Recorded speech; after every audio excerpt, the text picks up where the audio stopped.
Mercedes has its work cut out to claw back pace against Red Bull, while Ferrari is playing down a full recovery. You can now watch full 24-minute episodes of The Inside Line at our new home on unbeaten.com.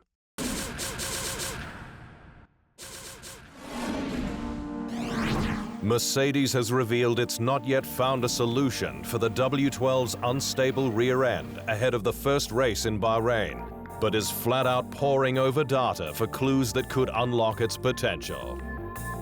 The Silver Arrows finished testing with the 5th fastest time per team and the fewest laps completed, but is expected to be a force despite hiccups, with conditions playing their part in the car's performance. The wind made it tricky. When the wind's behind the car, you lose a lot of downforce because effectively the airspeed is reduced. So some corners where the wind was behind, it was prone to doing that. And then also the tyres are quite easy to overheat on that circuit. Ferrari is playing down chances of a full recovery from its tough winless season last year. 6th, its worst result since 1980, with team boss Mattia Binotto stating that it may be very difficult again.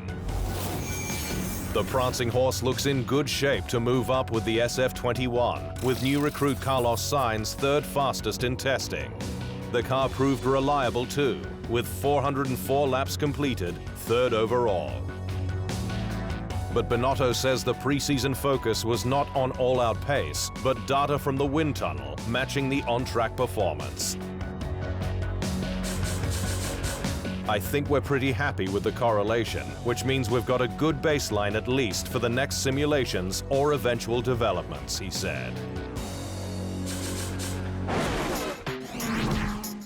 New Red Bull Racing recruit Sergio Perez says he's got nothing to lose in his battle with new teammate Max Verstappen, with 2021 his 11th season at the pinnacle of motorsport. The Mexican pilot was forced out of former team Racing Point, now Aston Martin, last year, but spoke about his 11th hour Red Bull Golden Lifeline in a chat with F1's official podcast, Beyond the Grid.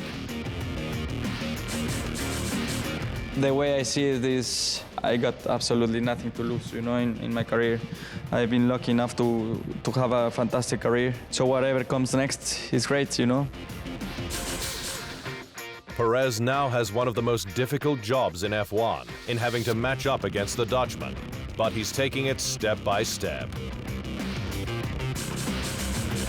I think in the first 3-4 races I will know more, but I can already see that he's a very fast, solid driver. F1's sprint qualifying races are set to be introduced this season, with team bosses stating the final hurdles have been cleared.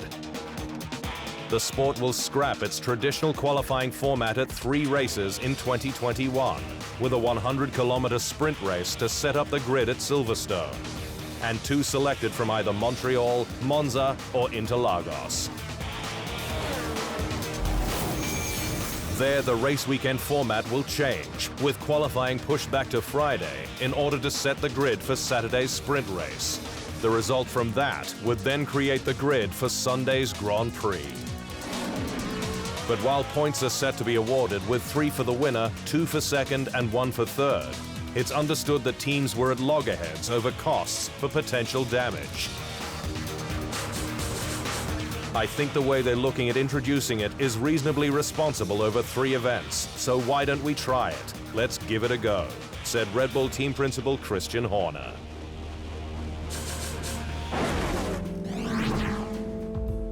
'16 F1 World Champion Nico Rosberg is thrilled former Mercedes teammate Lewis Hamilton is making the most of his huge profile to bring life to the sport's various sustainability projects. Hamilton is passionate about F1's advances towards 2030 and net zero carbon, while he and Rosberg both own teams in electric off-road series Extreme E that seeks to build climate change awareness. It's really nice to see how Lewis as well has now followed more and more into my footsteps of getting engaged and becoming really active in the space of sustainability. Because he has such a great reach as well, so he can take so many millions of people on the way, which is fantastic. AlphaTauri rookie Yuki Tsunoda has revealed he'll aim to be aggressive from the outset to make the most of his debut campaign. The 20-year-old, the first F1 driver to be born in the new millennium, has previously been tight-lipped on his expectations, but opened up ahead of the first race on his ambitious plans. My goal for this season is to achieve as many points as possible. Of course, I want to be on the podium or win a race.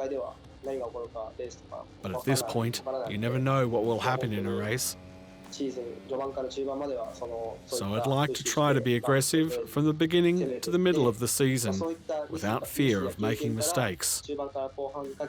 And then take what I've experienced and put it all together in the middle to the end of the season.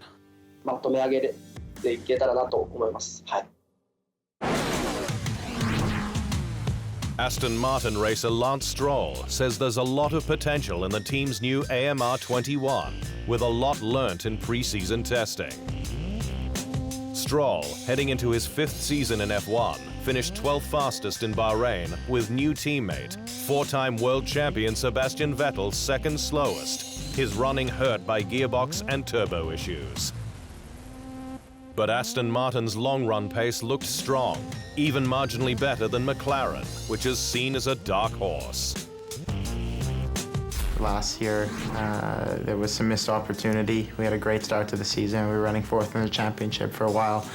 And then, we had a few bumps in the road later on that kind of set us back. But this year, I see a lot of potential, a very talented group of people. I'm sure we can do a great job together. Saudi Arabia has revealed the layout F1 will race in Jeddah later this year, with the design making it not just the sport's longest street circuit, but the fastest, with an average speed of 250 kilometers per hour. F1 will fly into Saudi Arabia in early December, with its event based along the Red Sea Corniche. The layout currently has 27 turns, 16 left, 11 right, with hairpin bends at either end, and the track's top speed, 322 kilometers per hour, achieved on the run down to the final corner. Jeddah, the nation's 2nd biggest city by population and commercial hub on the banks of the Red Sea, will host its street race at night before a move to more permanent home Qiddiya in the near future. Saudi Arabia's motorsport involvement has grown in recent years on the back of hosting the Dakar, in which Fernando Alonso raced last year, the Race of Champions and Formula E. And while race organizers hope to welcome international fans, the event has been secured primarily for locals. We are a very welcoming country and would like the people to come. But if they can't come, then we're sorry that they can't come and visit us and see how beautiful our city is. But most importantly, we're doing it for the Saudis. Australian young gun Oscar Piastri says he can unlock more seat time in a Formula One car this year, with strong results from his debut campaign in the sport's official feeder series F2. Piastri, part of Alpine's academy, drove the RS18 F1 in Bahrain last year for winning the F3 title in his rookie season, but could trigger preparation for the main game with similar success. If my results are good and I know what I have to do, then yes, there are F1 opportunities. There's none set in stone at the moment, but I know that there are chances for me to drive an F1 car again, providing my results are good enough. The first of F2's 8 rounds, each with 3 races, begins this weekend in Bahrain. And Piastri knows it's going to be tough from the outset, with F2 more physically demanding. It is a very difficult car to drive. I think because of the weight and also the 18-inch rims, it makes the car very unforgiving.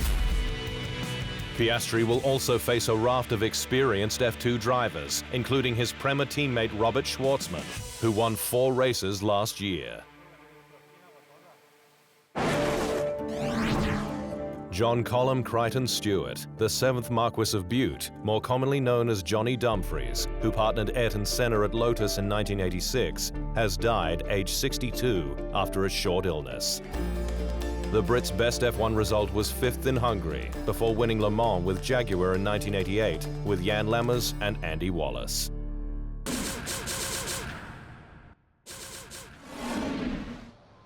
Thanks for watching. To stay up to speed on all things Formula One, make sure you hit the subscribe button.